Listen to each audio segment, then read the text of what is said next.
Mater misericordiae, vita dulcedo, espes nostra salve.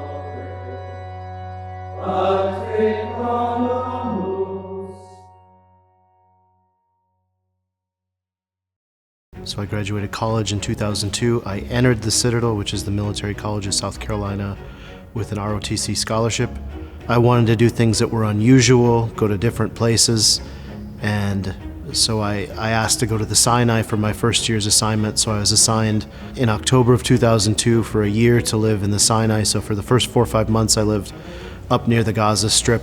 So I saw the Second Intifada, the explosions every morning. And then when I finished that year's assignment, I got assigned to Fort Story in Virginia Beach, which is where the Benedictine monks were at. I didn't expect that I would then start thinking maybe I was supposed to be a monk. And it's the attachment, of course, to the monastic life, which of course is substantiated or concretized in a community with the guys. So having been to this place, then it helped me to start to be more in that process for discerning.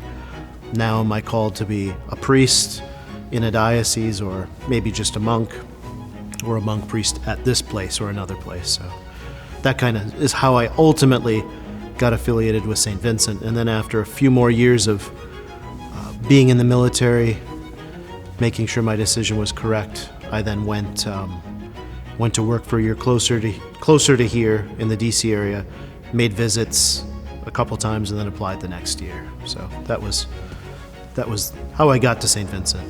When you first start to get here, there's any which way you can create communion and create, camaraderie, create a fraternity. It's certainly the way by which this happens. One of the challenges of leaving the military is that usually there's things that are a lot more black and white, and the grayness of the time kind of affected how I approach certain things, because I was very much more of a let your yes be yes and a no be no. As it turned out, my one classmate that left entered a different community and was getting ordained. I had the opportunity to come out, and it's not too far away from here where his community is located. And when one of the guys knew that I was coming back, and he's just kind of setting up rides for us to go, that's when that guy was talking to the Archabbot and said, would you like to go? We have kind of a relationship with the community. And he'd just been elected for like a month, and he'd been out in the parish at the time. So he said, well, who are his classmates? And he said, well, it's so-and-so and so-and-so and me.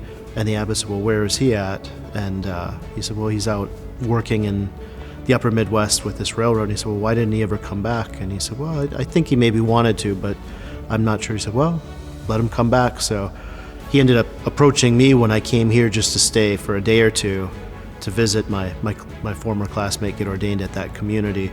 And then we talked, and it was 5 months later that I was back. Seeing a community of men or women assembled together, praying the liturgy, the hours, taking time to do Lectio Divina was appealing. And then being able to see monasticism not so much in an enclosed life like a Trappist life, but with more of an active life. And so St. Vincent, there's opportunities for you to be on the campus and have an assignment that lends to being in place, but then it also allows, say, someone who's a priest monk like myself, who would, God willing, be a teacher here, to go out on the weekends and still have some sort of pastoral activity. So I think just given my leadership experience in the military and moving from a lot of varied assignments within the Transportation Corps, which was my branch in the Army, seeing that I could do many things but also still have a stability was probably the second most appealing thing. And then the most appealing thing is that you're doing the life of seeking God within a community. So I think that's the challenging thing for a lot of guys, and it was for myself in my 20s, was are you called to live a celibate life as a priest? And if it's a celibate life versus a married life, then if it's a priest, great, but it might also be to being a priest in a community, or a non-priest, a brother in a community. So that was kind of the big answer. With the biggest thing was living in community and that experience. I was ordained Memorial Day weekend of 2024, and that put me in a position where I had, at that time, with the plans of the abbot, begun to apply to study over in Rome.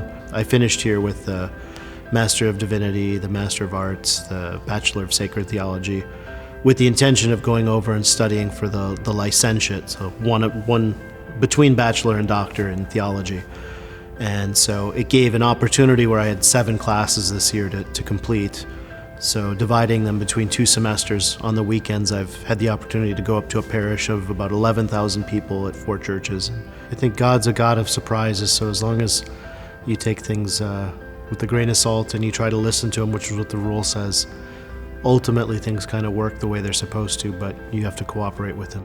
There's something about the liturgy, the hours. When I'm away, for example, on the weekends at the parish, and I know that I have to break up my 4-volume set and pray on my own, I know I'm praying with all the angels and the saints in the church as a whole, but to be able to do it in the context of a community with brothers, it creates that family feel that you don't get quite often in most diocesan parish settings. So I'd say what Jesus says, come and see.